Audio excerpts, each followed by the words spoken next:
Hey guys, how's it going? Lucas Gilbert here, coming back with another video 100% in English so you can practice your listening. And today we're gonna talk about the second episode of the Game of Thrones Season 8, the last season of this amazing series that we learned to love all of these years.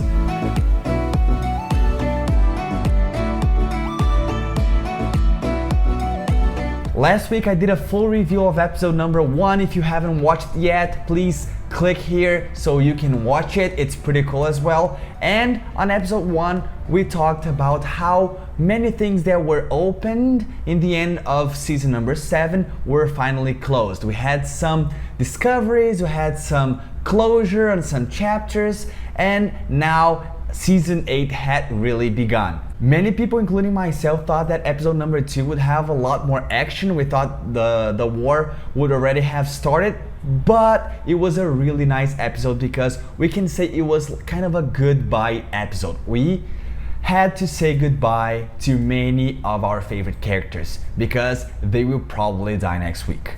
So it pretty much starts right at when the episode number 1 finishes, with Jaime Lannister arriving at Winterfell. But in the beginning of the episode number 2, we see Jaime Lannister in front of a council with Jon Snow, Daenerys, and Sansa to talk about him, if he can stay or not, if he will be useful or not. And Daenerys starts talking and says that she doesn't want him there because he obviously killed her father. Sansa is another one who doesn't like him because he always treated her bad. She was kind of a prisoner at King's Landing while she was like waiting to marry Joffrey and all this kind of stuff. She doesn't even know that he pushed his brother off from a tower at Winterfell the first time he was there, but she still hates him.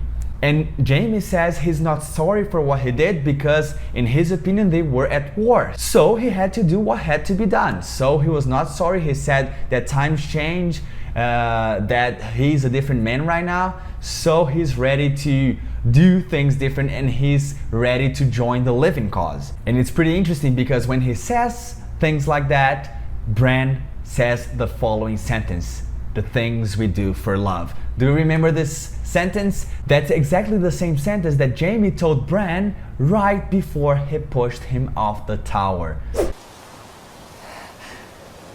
The things I do for love.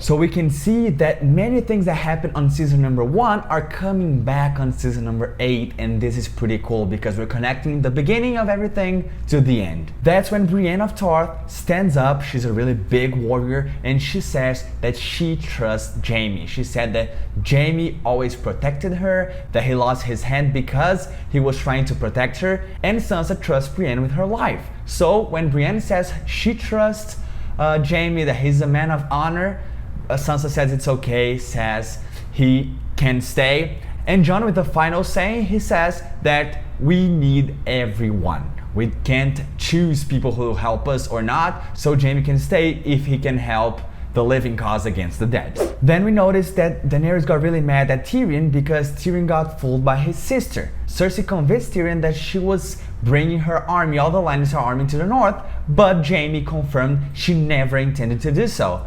Dany says, or you're fooling me or you are a fool. And he said, oh, I was a fool, I'm sorry, I couldn't underestimate my opponents, but I'm sorry, this won't happen again. But she's very mad. And a little time after that, we see Ser Jorah, who was Hand of the Queen before. He tries to convince Daenerys that Tyrion is a really good hand, he's really smart and he'll help her a lot. So the old Hand of the Queen, who was supposed to be jealous of Tyrion, kind of stands up for him, and that's pretty cool because we can see that they are all united in the same cause.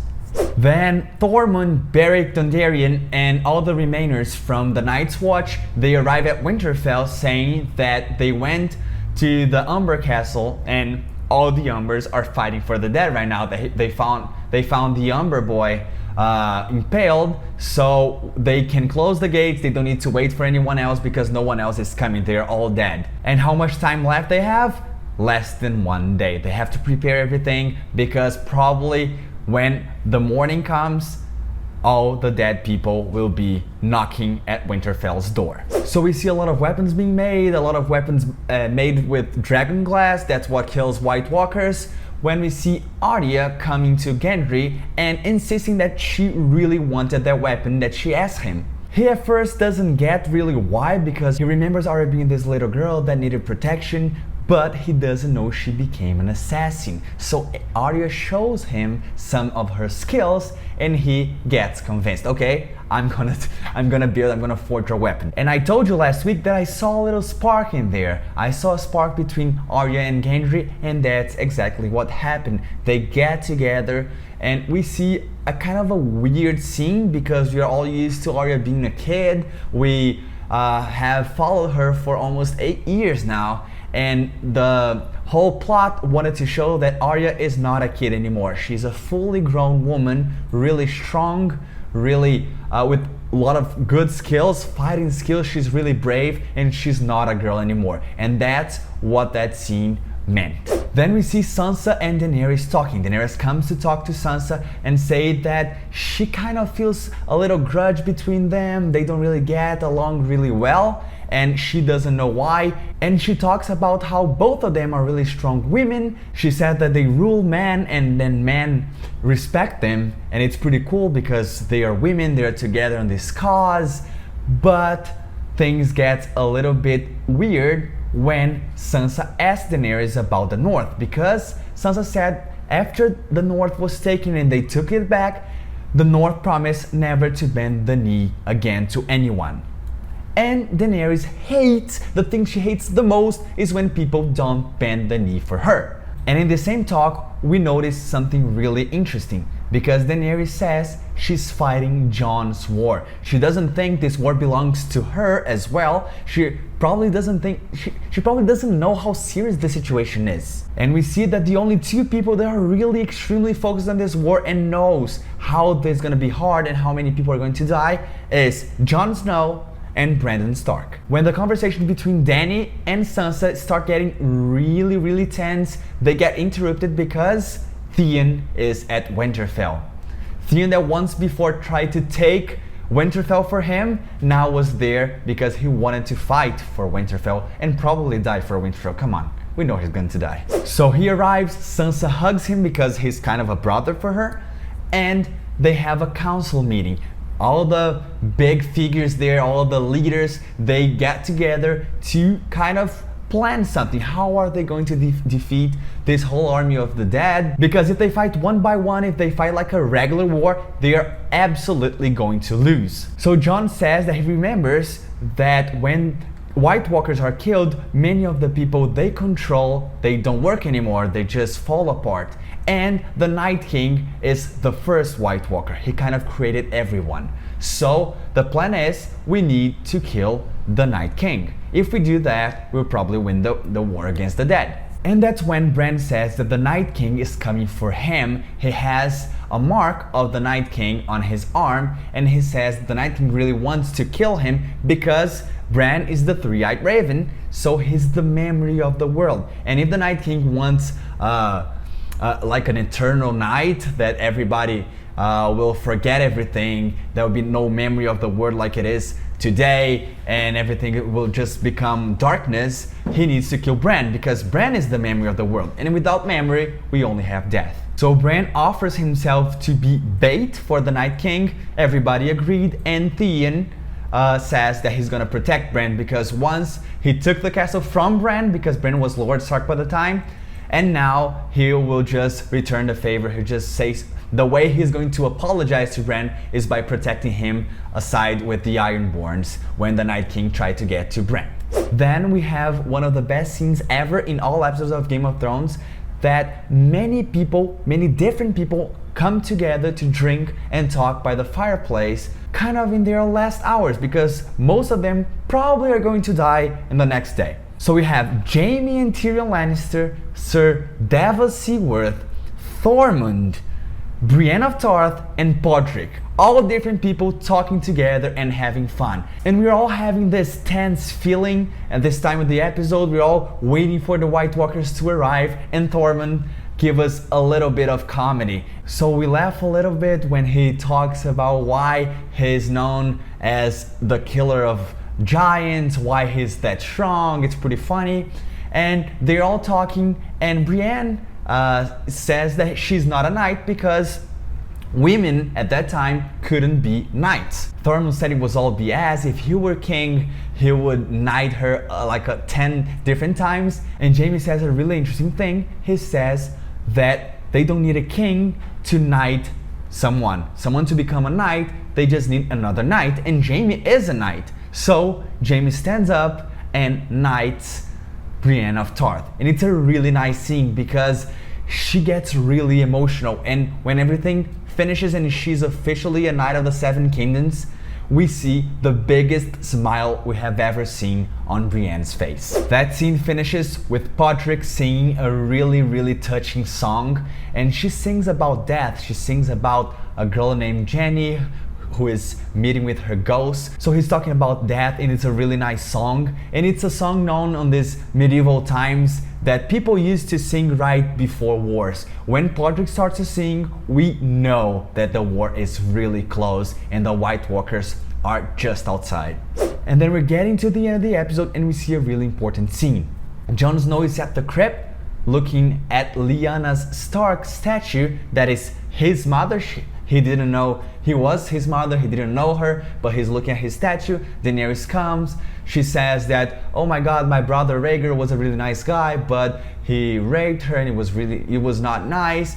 And Jon says that's not true. They loved each other, they got married in secret, and actually they had a son, and he was their son. He was Lyanna Stark and Rhaegar Targaryen's son. And when Daenerys finds out that Jon Snow is actually Aegon Targaryen, she doesn't buy it. She doesn't believe, because, okay, you are Aegon Targaryen. Who told you that? Your best friend and your brother? I don't really buy it. And in my opinion, Daenerys actually believed it. But she's worried she's gonna lose her throne. The only thing she has ever thought about her entire life was to get the Iron Throne back and becoming the Queen of the Seven Kingdoms. And when she finds out Jon is actually Aegon Targaryen, that is her nephew, so it's kind of weird they're together, but that's not the point. She gets really annoyed because she knows that she's not the rightful queen anymore. But when the discussion starts heating up a little bit, they're trying to understand each other, they're trying to decide who is the rightful king or queen, we hear the siren. We hear a siren at Winterfell, and we all know what that means. We know that the White Walkers have arrived. So the war has just begun. And that's what we're gonna see next week on the episode number 3. We're gonna see what will happen in the war, who is going to die. Probably many people that we like are going to die. So all of the expectations are really high for next week. Before I go, I have 3 really important points that I didn't say yet, but it wasn't like on the main story of the episode, but it was pretty important. That first thing, we see 2 different scenes of 2 different people talking. We see first Grey Worm talking to Missandei, and we see Lyanna Mormont talking to her cousin, Ser Jorah Mormont, and they are all talking about the war. Both Grey Worm and Lyanna Mormont are going to the war. And because they had this focus on them and they're not like main characters, they're probably going to die next week. Write that down. Another thing that was really important was Sam giving Ser Jorah his family sword. He says he really wanted to protect his family and wanted to fight with all the other warriors, but he didn't even know how to swing a sword. So it wouldn't be a really good idea for him to stay with this really powerful sword with Varylian steel and all this stuff. So he gave to Ser Jorah, who is really capable of swinging it and kind of honor the name of his family. And to wrap up, we see a really nice scene that is Tyrion and Jaime, the 2 brothers, talking by the fireplace, and Tyrion says, oh my god, I really wanted Dad to be here right now. And Jaime kind of doesn't really understand at first, and Tyrion says, I want our dad to see us both brothers, Lannisters, dying to defend Winterfell. And it's really funny because the Lannisters used to hate the Starks, they used to hate Winterfell, they wanted to conquer Winterfell, and the two heirs, the two brothers, the Lannisters, sons of Tywin Lannister, were dying to defend Winterfell, what their father used to hate. So that's it. I hope you really liked this review. If you hadn't watched last week's review, you can click up here and go to episode number 1 review. I think you'll like it too. I really hope you could practice your listening and also have a little bit of fun while we were reviewing the Game of Thrones episode. And I see you next week on the review of episode number 3. If you liked the video, please give me a thumbs up. I'm gonna be really happy to find out that you enjoyed this video. And also, if you're not a subscriber yet, please subscribe to the channel, ring the bell so you can get all the notifications. It's gonna be really nice and a pleasure to have you here with me. Not only for these videos 100% in English, but also for the other classes that I record and post here every single week. Hope you liked it. See you next week. Bye bye.